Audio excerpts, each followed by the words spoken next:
Nearly 100 players who appeared on Major League rosters in 2012 hail from the Dominican Republic.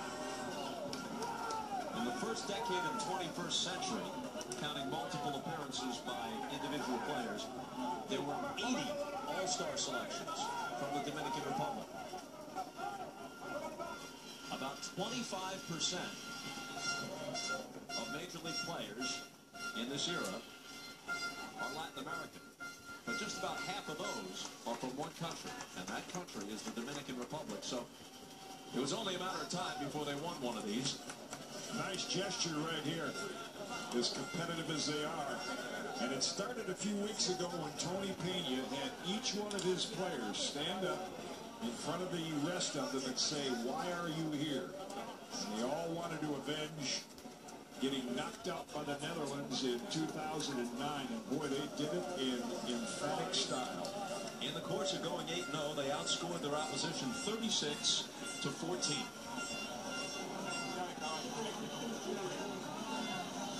That's nice to see right there. We saw a nice gesture by Team Japan after they lost, coming out on the foul line and bowing to the fans, showing their appreciation.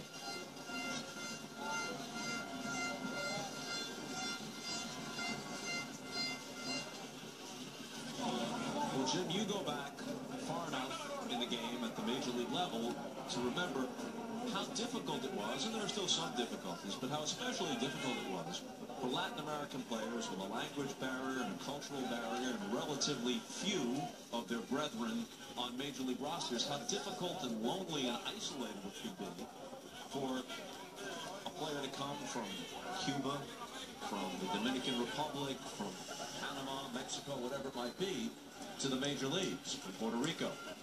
Now, there's a decided Latin flavor, yes, in the Major Leagues, and the game is the better for it. And I'd have to say, in the early days when most of the Cubanos, you know, Papa Joe Cambria, who signed so many of my teammates, Tony Oliva, Zoilo Versailles, there wasn't the compassion. We couldn't understand their language, and, you know, they were kind of isolated in the clubhouse, and there was that threat of their taking the jobs of American players, so they weren't as well accepted.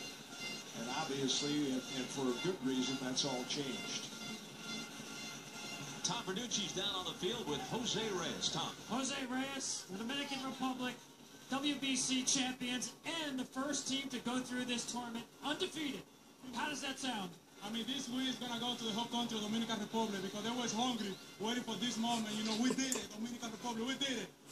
Jose, on the first day, Tony Pena got everybody together, had everybody talk about what this meant to them. What was your response? You know, we are staying together as a team with a lot of communication, good chemistry. That's why we win everything. So thanks God, and like I said before, this win is going to go to the whole Dominican Republic.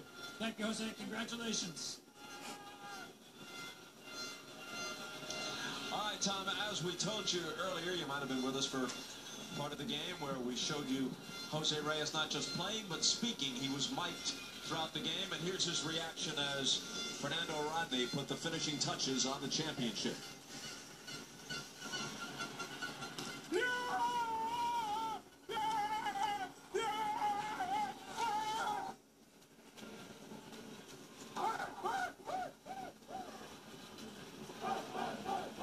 Ceremony to follow, and we'll return to San Francisco in just a few months.